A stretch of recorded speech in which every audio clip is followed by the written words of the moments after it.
हिंदू हो, जैन हो, बौद्ध हो, ईसाई हो, सिख हो, पारसी हो, मुस्लिम हो, कोई सा भी भारतीय नागरिक हो, एनआरसी में सभी के डॉक्यूमेंट चेक किए जाएंगे और उन्हें अपनी नागरिकता प्रमाणित। हेलो दोस्तों, अस्सलाम वालेकुम। मैं मोहम्मद आबाद कुरैशी एडवोकेट आज फिर नए टॉपिक को लेकर आया हूं, सीएए और एनआरसी। आज के टाइम में सबसे हॉट टॉपिक है सीएए और एनआरसी।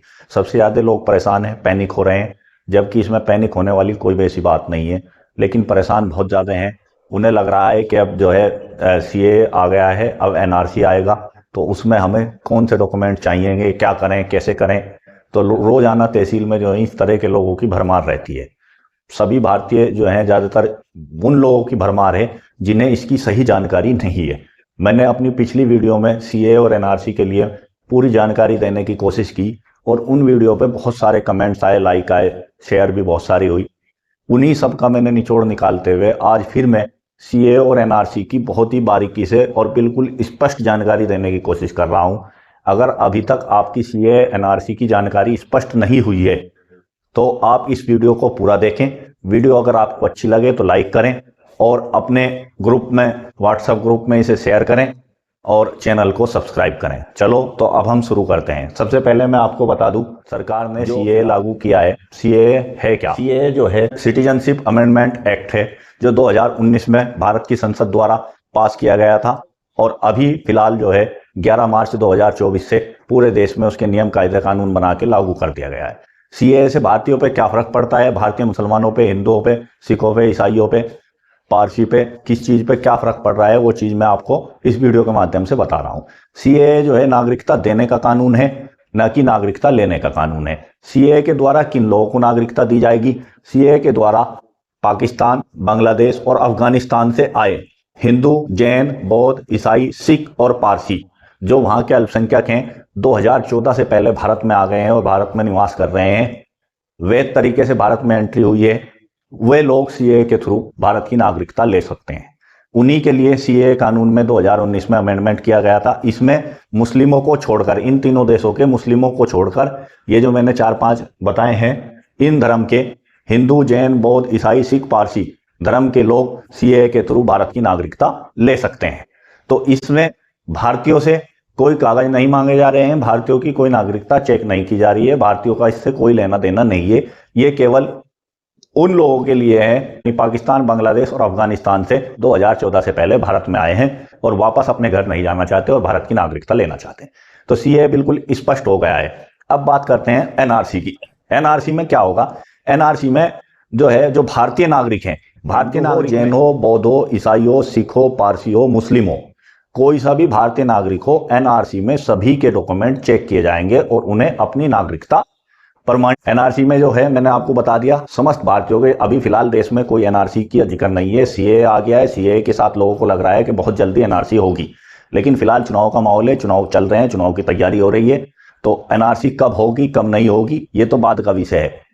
तो सबसे पहले जो है एनआरसी के बारे में मैं आपको बताऊंगा। एनआरसी में नागरिकता साबित करनी है, लेकिन सबसे पहले नागरिकता क्या है? भारतीय नागरिकता अधिनियम 1955 के द्वारा नागरिकता दी जाने के लिए 5 तरीके भारत सरकार ने जो है संविधान में दिए हैं कि नागरिकता किस आधार पे दी जाएगी। नागरिकता जन्म के आधार पे, यानी क्या, जन्म जो है भारत में हुआ हो। नंबर 2, वंश के आधार पर। वंश जो है पहले पिता से था, लेकिन 1992 में इसमें अमेंडमेंट हो गया, अब माता या पिता से। अब अगर माता पिता भारतीय हैं तो उनकी औलाद भी भारतीय होगी। तीसरा जो तरीका था वो पंजीकरण के आधार पे, पंजीकरण के आधार पे नागरिकता था और चौथा था देशीकरण के आधार पे और 5वां था अर्जित भूमि के आधार पे। इसकी पूरी एक मैंने डिटेल से वीडियो बना रखी है, आप जाए, उसका लिंक मैं इस वीडियो में लगा दूंगा, वहां देख लेंगे। तो ये 5 तरीके हैं भारत की नागरिकता लेने के और इन्हीं 5 तरीके से हम साबित करेंगे कि हम भारतीय नागरिक हैं। जब भी देश में एनआरसी होगी तो एनआरसी के लिए हमें कौन कौन से डॉक्यूमेंट तैयार करने हैं, क्या क्या हमें तैयारी करनी है, तो वो चीज मैं आपको इस वीडियो के माध्यम में बताऊंगा। तो जब भी कभी एनआरसी लगेगी, एनआरसी में 3 कैटेगरी बांटी गई है। जुलाई 1987 से पहले जिनका जन्म भारत में हुआ है, दूसरी कैटेगरी है 2 जुलाई 1987 से 31 दिसंबर 2003 के बीच में भारत में जन्म हुआ है, और तीसरी कैटेगरी है 1 जनवरी 2004 से आज तक जिनका जन्म भारत में हुआ है। इन 3 कैटेगरी के लोग इस टाइम हिंदुस्तान में रह रहे हैं और इन्हीं से जो एनआरसी के कागज मांगे जाएगा। तो कागजात में क्या है, देखो, जो मैंने नागरिकता का अभी आपको नियम बताया था, उसमें जो है 5 प्रकार की नागरिकता थी। तो हमें जो नागरिकता मिली है वो नागरिकता मिली है हमें वंश के आधार पर। वंश जो है हमारा माता पिता भारतीय थे, मेरे दादा दादा भारतीय थे, मैं भारतीय हूं। तो वंश के आधार पर जब हमें नागरिकता मिली है तो हमें तो ये साबित करना है कि हमारे पूर्वज भारतीय थे। तो उनके डॉक्यूमेंट क्या रहे? पहली कैटेगरी 1 जुलाई 1987 से पहले जिनका जन्म भारत में हुआ हो, उन्हें जो है ये डॉक्यूमेंट यहाँ पे आपको दिख रहे हैं, जन्म प्रमाण पत्र, भूमि दस्तावेज, बोर्ड विश्वविद्यालय प्रमाण पत्र, बैंक LIC पोस्ट ऑफिस का रिकॉर्ड, राशन कार्ड, मतदाता सूची में नाम, कानूनी रूप से स्वीकार्य अन्य दस्तावेज, विवाहित महिलाओं के केस में सर्कल अधिकारी या ग्राम पंचायत सचिव द्वारा दिया गया प्रमाण। तो ये प्रमाण पत्र वे हैं, ये 1987 से पहले जिनका भी जन्म हुआ हो, ये इनमें से कोई भी एक प्रमाण पत्र उसके पास होना चाहिए। इससे अलग भी कई कागज हैं, जैसे पासपोर्ट है, ड्राइविंग लाइसेंस है, या कोई भी सरकारी दस्तावेज इस तरह का हो जो आपके पास जो है 1987 से पहला होना चाहिए। तो वंश के आधार पर जब हमारी नागरिकता है, जब हमारे पूर्वज नागरिकता भारत की हो जाएगी, तो उसी के ऑटोमेटिक आधार पर हम जो है भारतीय नागरिक हो जाएंगे। जब हमारी माता पिता भारतीय हैं तो हम भी भारतीय हैं। तो इनमें से कोई भी एक डॉक्यूमेंट आप अपने पूर्वज का निकाल लेंगे और वो जो है 1987 से पहला होना चाहिए। उससे आपके पूर्वज की, आपके माता की, पिता की नागरिकता साबित हो जाएगी। अब जो दूसरी कैटेगरी आती है, ये 2 जुलाई 1987 से 31 दिसंबर 2003 के बीच में जिनका जन्म हुआ है, उन्हें सिर्फ ये साबित करना है कि जो आपके पूर्वज थे आप उनके भाई बहन या पुत्र पुत्री हैं। तो उसके लिए भी यही सारे डॉक्यूमेंट हैं। इनमें से कोई भी एक डॉक्यूमेंट, चाहे वो आपका पहचान पत्र हो, पासपोर्ट हो, ड्राइविंग लाइसेंस हो, पढ़ाई के डॉक्यूमेंट हो, जमीन के कागज हो, वे उससे मैच करा दें और आपका जो है नागरिकता साबित हो गई।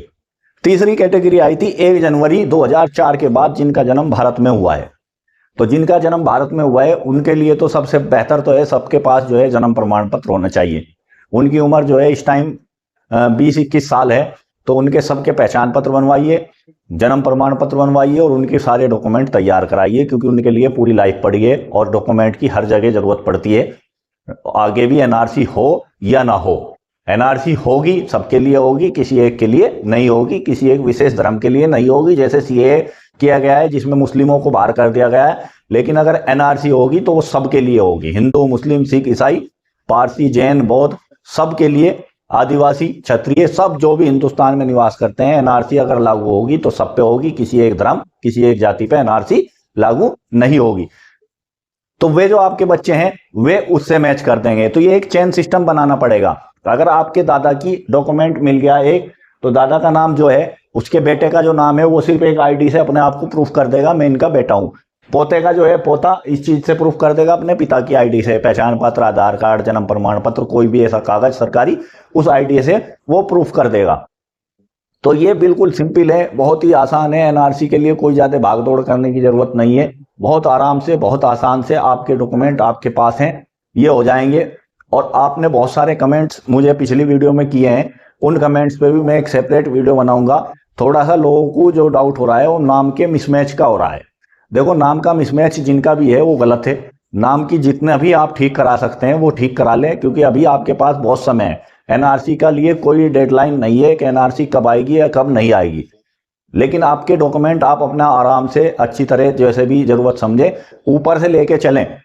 अपने डॉक्यूमेंट इस तरह तैयार कराएं कि आपके, अगर मैं अपने डॉक्यूमेंट तैयार सही करा रहा हूं तो मेरे डॉक्यूमेंट मेरे फादर से मैच खाने चाहिए। फादर के सही करा रहा हूं तो उनके फादर से मैच कराने चाहिए। अपने बच्चों के सही करा रहा हूं तो उनके बच्चों के मुझसे मैच खाने चाहिए।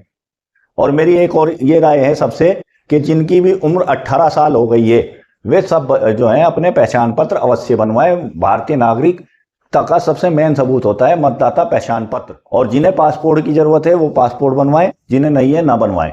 और जन्म प्रमाण पत्र जिनकी भी उम्र 21 साल 20 साल से कम है, सबके जन्म प्रमाण पत्र कंपलसरी बनवाएं। आने वाले टाइम में हर डॉक्यूमेंट के वेरिफिकेशन के लिए जन्म प्रमाण पत्र आवश्यक होगा। अभी केंद्र सरकार ने 1 अक्टूबर 2023 में जन्म मृत्यु पंजीकरण में संशोधन किया है, और वो संशोधन ये है 1 अक्टूबर से जो भी बच्चा हिंदुस्तान में या जो भी एक्सपायर हिंदुस्तान में होगा उसका जन्म मृत्यु बनना अनिवार्य है। बिना जन्म मृत्यु के उसका कोई भी काम कंप्लीट नहीं होगा। तो आई होप आप NRC CAA के बारे में पूरी डिटेल में अच्छी तरह समझ गए होंगे। वीडियो आपको अच्छी लगी हो तो लाइक करें, शेयर करें, सब्सक्राइब करें। और फिर भी कोई क्वेश्चन आपका इस तरह का रह गया हो जो आप समझ ना पा रहे हो तो उसे कमेंट्स करें। उसके अगली जो मैं वीडियो बनाऊंगा, जितने भी मुझ पर कमेंट्स आएंगे उन सारे कमेंट्स का एक एक करके सबको मैं जवाब दूंगा और उसी कमेंट्स के आधार पर वीडियो बनाई जाएगी।